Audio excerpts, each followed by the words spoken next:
Hello and welcome to Empowered to Thrive.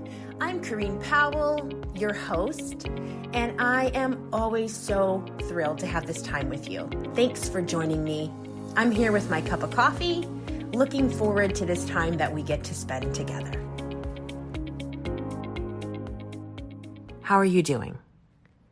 I always hope this is a time where you get to exhale for a few minutes and feel that you're supported in this space because you deserve that you leave feeling like you've been given a warm hug and a dose of hope, knowing that somebody's cheering you on, because I am. And I know that right now things are difficult for many people. There is so much going on in the world at large. And honestly, I feel like that's always been the case. But because we have so much broadcasting, social media, news coverage, we're inundated with horrible news. We are constantly being told something, being shown something. It's overwhelming. And that is why it is so important we have boundaries in place. We have to know what is to our benefit, to listen to take in, and how much. There's times when I'm somewhere, I'm at the mechanics, I'm out in public, or I'm at a hotel and I have the option of putting the news on. And I have to be really aware because I can only handle so much. There's an energetic drain to hearing horrible, horrific news, and especially when it's constant. Think about the news station. People are tuning in, tuning out, tuning in, tuning out, just like the radio. So they're putting things on repeat. So you're hearing and watching one story, and then a little while later, the same thing is being put in your face. And you're hearing the same thing, and you're seeing the same thing. Let's all support ourselves in this. In the world we live in right now, we've got to limit our screen time. We have to limit what we put in front of our face, what we put into our ears, because it is impacting us. We need to get outdoors and step into nature more often. We need to ground ourselves either by being outdoors or in other ways that we can ground ourselves. Turning off, unplugging, laying down, sitting down, noticing, like just taking time to notice, how am I doing? How is my body feeling? Breathing. Intentional breathing can reset everything. There is so much to be said about doing life differently than what is typical in the U.S. right now. I don't think it serves us well to mirror a lot of what is happening. I know that I make a tremendous effort to be in front of my screen less, to connect more with my children, to sit on the floor and play with them, to engage with them, to not have my phone constantly in front of my face or in my hands. I'm aware we need it for various things, but I'm convinced we don't need it as much as we have it. Yesterday, I didn't purposely. I just left my phone at home when I went to do school pickups. And it's about an hour and a half round trip. And it felt so relieving to actually know, like, I don't have a way to do any work right now. I don't have a means of listening to, say, a podcast. I could have chosen to turn on the radio. I didn't. I wanted the silence. If my daughter asked me to turn on a certain song, I would just not be able to. I didn't have Apple Music. I didn't have YouTube right there. I really was relieved that I didn't need to contact anyone and nobody needed to contact me. In the back of my mind, I thought, what if there's an emergency and the school is trying to reach me? The only reason I have my volume on during the day is because in case the school tries to reach me. Otherwise, my phone's on silent. I'm a busy mom. If I get a business call, I'm not going to answer that call unless I'm in my office. If I'm with my kids, I don't typically even take other phone calls and chit chat. It's too difficult for me because my kids are needing me, pulling at me. It's very overstimulating to me to try to have a conversation with somebody and call that enjoyable when there's all the other demands around me. So with this, I bring it up because my son says to me on the way home, Mom, what if you had broken down? Like you didn't have your phone with you, because we're so accustomed to always having the phone. It feels like a catastrophe could happen if we don't have it.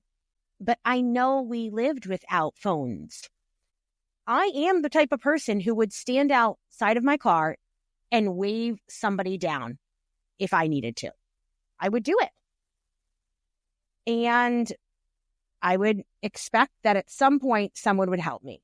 And I really do trust that the universe has my best in mind and that I am safe. And this is not a conversation that I'm trying to bring up for you to feel the need to remind me of all of the things that could happen to me in that type of case that would be harmful. I live my life the way I live my life, and I'm not afraid of those things. So what can we do in the everyday to support ourselves? And that leads me into this place of just bringing up why it's also helpful and important to have a guide, to have a support system in place. A person you can talk to when you're on your own healing journey. Because there are going to be outside perspectives that you're not going to be able to see. This doesn't mean you have to listen to what someone else says and bypass your own inner wisdom. It's more so enhancing your outlook. It's illuminating it by bringing in other perspectives, ones that have your best in mind. If you were to ask about somebody that I deeply care about, I'm going to have infused in that my opinions, my judgments, my hopes and desires and dreams for them. And of course, even if you come to me for a session, I have my own biases. Yes, there's judgments that I still carry. But it's a little different than, say, if you're one of my family members coming to me and we're talking about something. And why I bring that up is because sometimes we have family members, we have friends who want to give us their opinions. They want to interject and say, here's advice. You should follow this advice. And they probably come from a really loving, caring heart. And sometimes that advice might be exactly what you need. And other times it's overbearing, it's pushy, it's driven energy versus the energy that says you're an adult capable of trusting and listening to your own inner wisdom. You're an adult. You're allowed to make mistakes. You're allowed to just figure it out as you go. You don't need to know everything before you start making changes and making moves forward. So I think an outside perspective can be really helpful, can illuminate things that you might not be able to see, that the people closest to you might not be able to see. And it's a way of knowing someone's in your corner whenever you need it. As far as I'm concerned, we get enough criticism, we get enough judgments passed on us that we don't need more of that. When somebody comes and shares what's going on in their life, what they're trying to work on, it's not that I think everything is perfect, that there's nothing to improve on. It's simply that my focus isn't on talking about what they're doing wrong and how they need self-improvement. That's not my goal I believe things will improve organically as nurture and loving care is given to specifically the inner child. And then it also translates into the present self being given that support. Because think about the little person you were at 5 years old. Now, you're still the same person. You've grown up, you've developed, you're still the same person. So if I'm speaking to your 5-year-old child self intuitively, your present self is being impacted as well. But I'm not going to sit there and shame or criticize that little 5-year-old and tell them what they're doing wrong and how they could do it better and start correcting them. I'm going to actually start to cheer them on and talk to their heart, perhaps about the sadness they're feeling, the anger that they have, the attention that nobody's giving them that they need. I'm going from that angle to speak to their soul in a transformative, powerful way.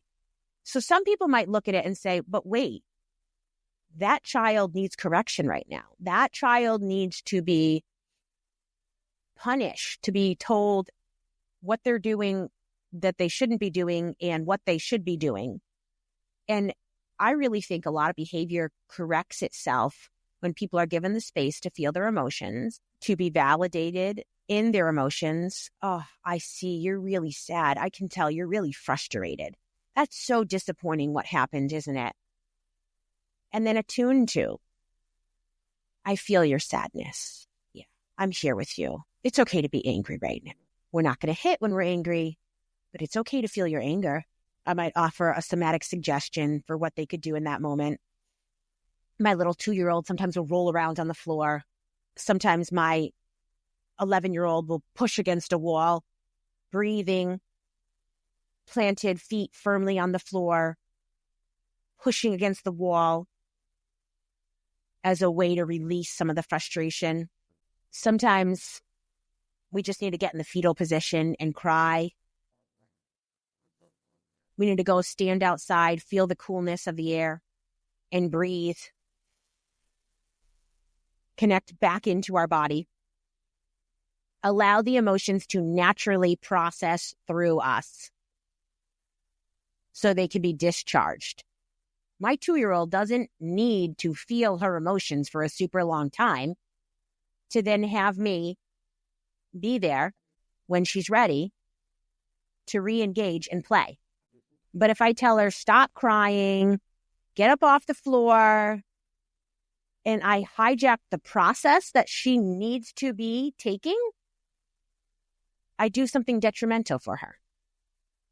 But if I just allow the natural process to take its place, she moves through it, and then I'm there to help her re-engage and have a good time. All she's doing is feeling emotions in her body and trying to figure out how to manage them, because sometimes it can be really overwhelming to feel that flood of emotion in the body. But if we learn that, oh, this is natural to feel, I'm allowed to feel it, and then it passes pretty quickly, then we can just naturally move through it that way and not get stuck in it. And then we move on to the next thing. We didn't suppress it. We didn't repress it. We're not bypassing it and moving on to the next thing. We naturally process through it. And then we move on to the next thing because that's the natural thing to do. It's actually unnatural to get stuck in anger, in depression, in sadness. We should be able to feel those things and move through them, come out of that emotion into another. If I hear a very sad story, I touch in with the sadness. I might cry. I might feel this pit in my stomach, deep grief. Oh, how that must feel to go through what they're going through. I might do some other things visually in my mind's eye as a means of supporting myself and offering loving energy to them, comforting energy to them, because I believe that we're connected with other spirits in the universe. So I'm hearing someone else's story, but I believe that the way it impacts me actually benefits them.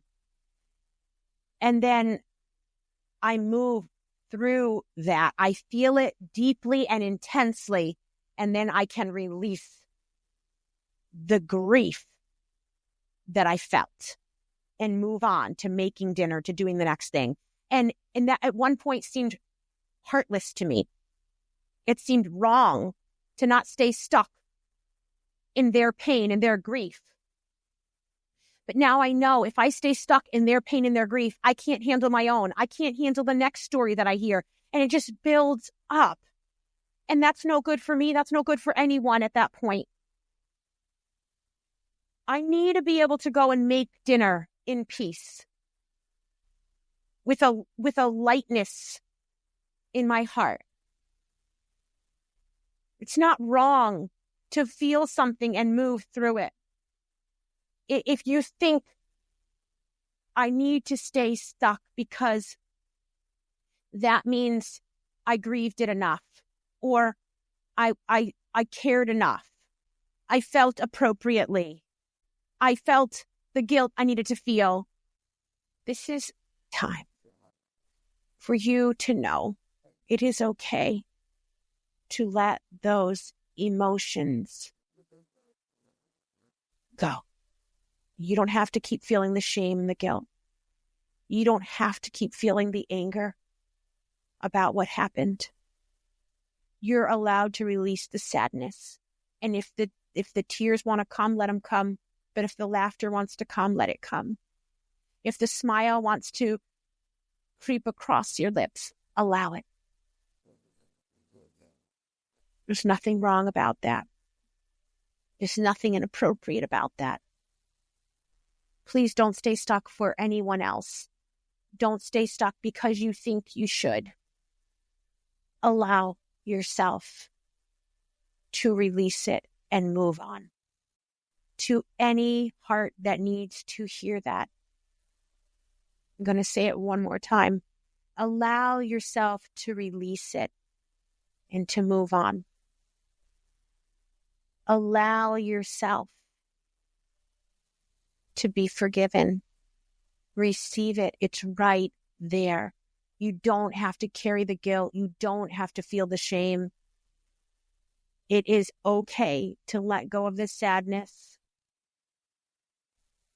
It is okay.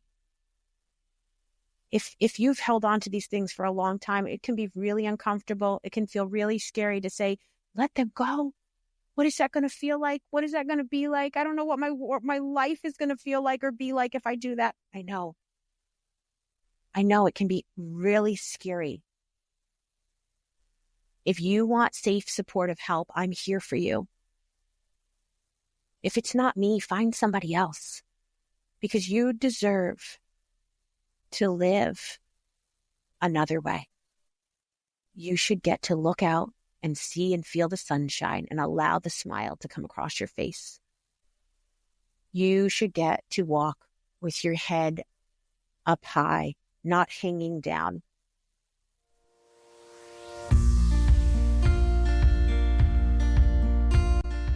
I dream for you to be able to wake up feeling lighthearted and hopeful, expectant about the day ahead. I don't want you to have to dread it anymore. I don't want you to have to wake up feeling terror in your body, feeling depressed and sick to your stomach. Oh, another day. Oh, the heaviness, the stressors of another day. I know how real that is.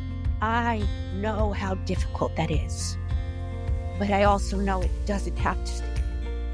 It doesn't have to be that way. There are other, easier ways to live.